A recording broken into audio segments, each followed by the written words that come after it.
Hi guys, welcome to another episode of NS to NS where we make new sense of all the nonsense we hear around us, right? So, attention span. Our attention span is worse than a goldfish. I just gave you that information a couple of videos earlier.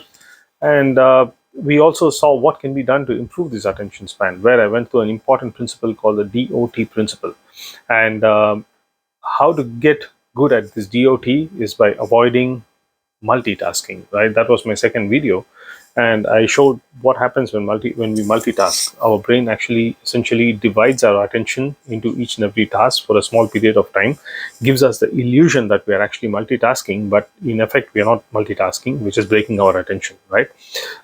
So now I want to contradict myself. You may think I'm being stupid here, but I just want to contradict myself. If everybody is talking so much about multitasking, then there must be some truth to it, right? So, is there really something called as multitasking? The short answer to that is yes, there is multitasking. Now, how does this multitasking work? It essentially is if you take two tasks that are totally not related and you combine them, and it helps you increase your attention span or gives you the energy to do more of what you're already doing. Typical examples would be like this: when you're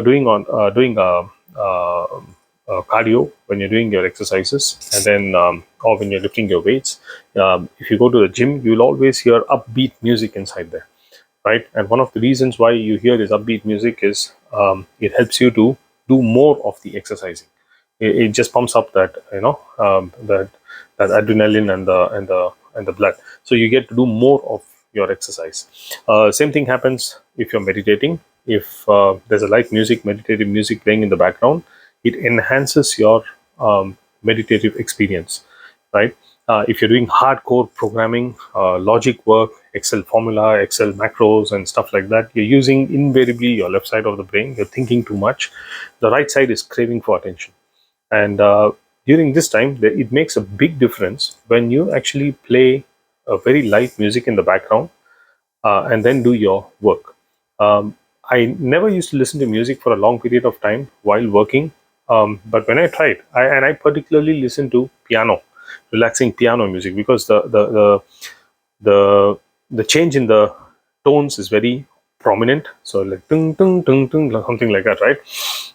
Compared to a flute or something where it's very smooth. So when I play this relaxing piano music, and I keep the volume in a bare minimum, so it's because when you put that more, then your attention starts going there. So I just keep it to a very very bare minimum, and believe it or not, that actually works.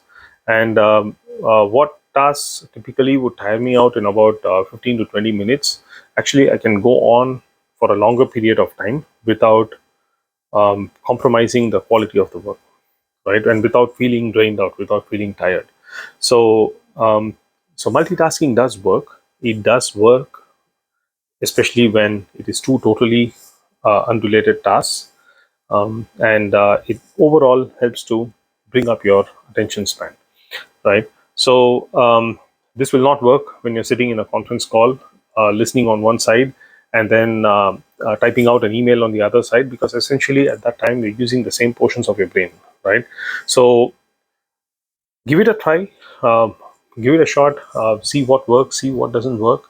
Let me know if this video made any sense, and do share what works for you in the comments below.